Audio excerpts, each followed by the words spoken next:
Hello guys and welcome back to my channel. Today I'm about to show you a new tutorial that how you can get unlimited coins on InstaUp app.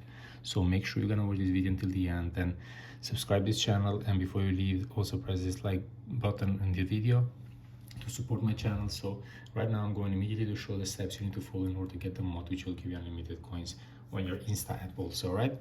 So I'm going immediately to start this tutorial right now to show you the steps you need to follow in order to get the mod.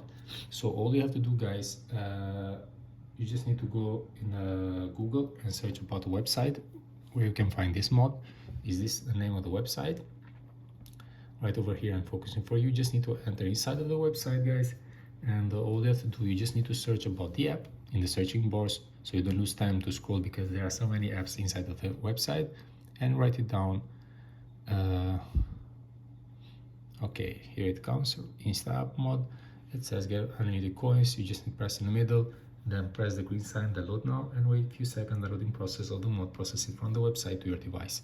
So as you can see, steps are quite simple and difficult, quite simple and not difficult, guys.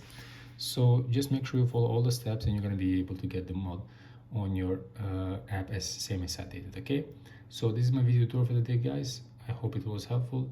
Thank you for watching. Cheers.